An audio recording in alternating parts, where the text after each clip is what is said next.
السلام علیکم ناظرین کرام، نئی ویڈیو میں آپ کو خوش آمدید کہتے ہیں۔ آج ایک ہی دن میں 2 سے 3 بڑی زبردست خبریں آئی ہیں۔ عمران خان کے لیے ایک بڑے سکون کی بات یہ ہے کہ ان کی اہلیہ بشریٰ بی بی رہا ہو چکی ہیں، اور یہ خبریں آ رہی ہیں کہ شاید عمران خان کی بہنیں بھی جلد رہا ہو جائیں گی، کل یا پرسوں۔ لیکن ظاہر ہے کہ وہ جب تک رہا نہیں ہو جاتی ان خبروں پر یقین نہیں کیا جا سکتا۔ یہ عمران خان کے لیے بڑے سکون کی بات ہے۔ عمران خان جیل میں جس طرح کی سختیاں اور تکلیفیں برداشت کر رہے ہیں، اگر زرداری اور نواز شریف نے ایسی تکالیف برداشت کی ہوتی تو یقین مانیں کہ ایک دن کے اندر اندر ان لوگوں نے اپنی ساری دولت لکھ کے قومی خزانے میں جمع کروا دینی تھی۔ لیکن کیونکہ کمپنی کے جرنیلوں کے ذاتی مفادات ہوتے ہیں اور قومی خزانہ صرف انہوں نے لوٹنا ہوتا ہے، بھرنا نہیں ہوتا، اس لیے یہ کام کبھی نہیں ہوا۔ آپ امیجن کریں کہ جو سختیاں خان پر ہو رہی ہیں، اگر نواز شریف کے ساتھ ہوتی تو کیا وہ اپنی ساری لندن کی جائیدادیں بیچ کے پاکستان کے حوالے نہ کر دیتا؟ جو چوری شدہ جائیدادیں ہیں وہ آرام سے کر دیتا۔ اگزامپل آپ کو دے رہا ہوں۔ تو عمران خان کے لیے آج کچھ سکھ کا سانس ہے، وہ اپنے لیے تکلیف برداشت کر رہے ہیں۔ ان سے ملاقات بھی ہوئی ہے، آپ کو بتاتا ہوں کہ اس میں کیا ہوا ہے۔ پہلے بشریٰ بی بی کے حوالے سے آپ کو بتاتا چلوں کہ پہلے وہ رہا ہوئیں، پھر وہ بنی گالہ پہنچی ایک قافلے کی صورت میں، اور اس کے بعد ابھی تازہ ترین اطلاعات یہ ہیں کہ وہ لاہور پہنچنے والی ہیں، جہاں پہ شوکت خانم ہسپتال میں ان کا چیک اپ ہوگا، اور اس کے بعد وہ اپنی بیٹیوں اور بچوں سے ملاقات کریں گی۔ ظاہر ہے بشریٰ بی بی نے بڑے تکالیف میں یہ 8-9 مہینے گزارے ہیں، اور جس طرح کے غلیظ کیس کمپنی نے ان کے اوپر بنائے، ایک بندہ کہتا ہے کہ میں حافظ ہوں، اس کی تعریفیں ایسی ہوتی ہیں کہ جی بڑی تلاوت کرتا ہے جہاں بھی کھڑا ہوتا ہے۔ ایک ہمارے انجینئر صاحب ہیں، وہ کہتے ہیں وہاں مولوی بیٹھے تھے اور مولوی ایک آیت پڑھ رہے تھے، حافظ صاحب 4 آیتیں پڑھ دیتے تھے۔ کیا بات ہے، لوگ تو آشش کر اٹھے۔ وہ جو قرآن کی آیتیں پڑھنے والے حافظ صاحب ہیں، انہوں نے پاکستان کی تاریخ کا سب سے غلیظ کیس ایک عورت پر بنایا، اس پر زنا کے جھوٹے الزام لگوائے، جھوٹا گواہ پیش کروایا جو کہتا تھا کہ انہوں نے بند کمرے میں زنا کیا اور میں دیکھ رہا تھا اور میں پہنچ گیا۔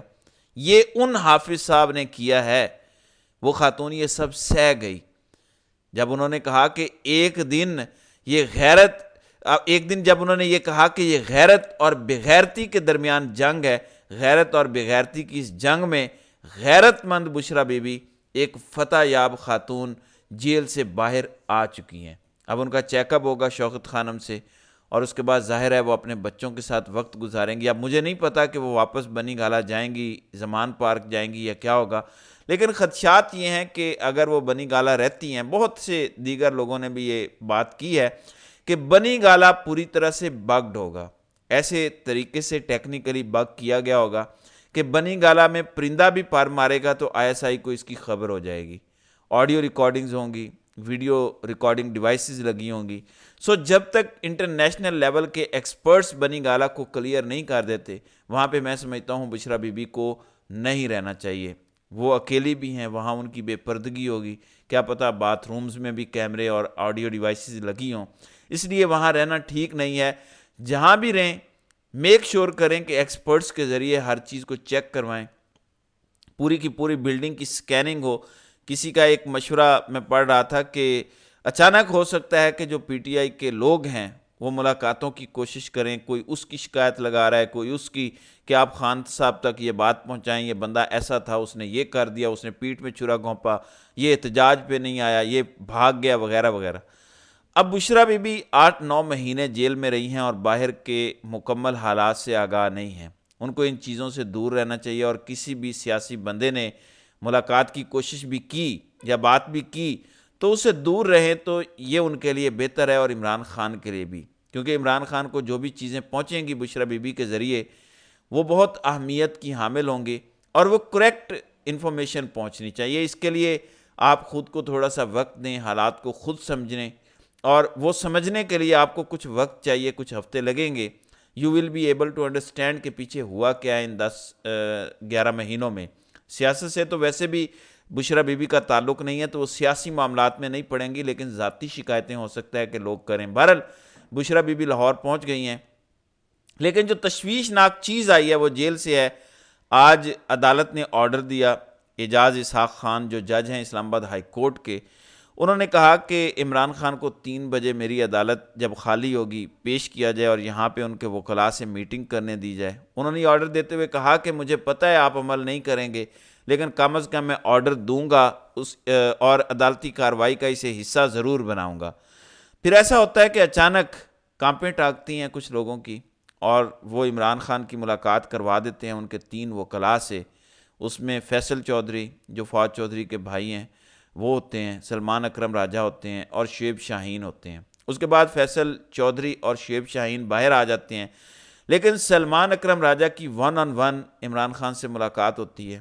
اب وہ کیسی ملاقات ہوگی ظاہر ہے وہ سلمان اکرم راجہ باہر آ کر بتا سکتے ہیں۔ اب فیصل چودھری نے کیا کہا یہ ذرا سنیں۔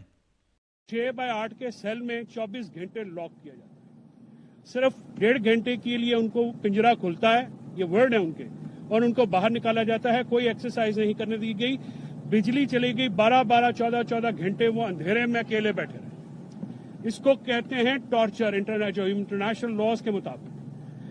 اس کے ساتھ ساتھ کوئی ایکسیس ان کی بیگم صاحبہ کی نہیں جو کہ ساتھ کسی جیل پریمیسز میں تھیں، ان سے ملاقات نہیں کی گئی، سو مچ ہو کہ ان کی بیل کی خبر تک نہیں دی گئی۔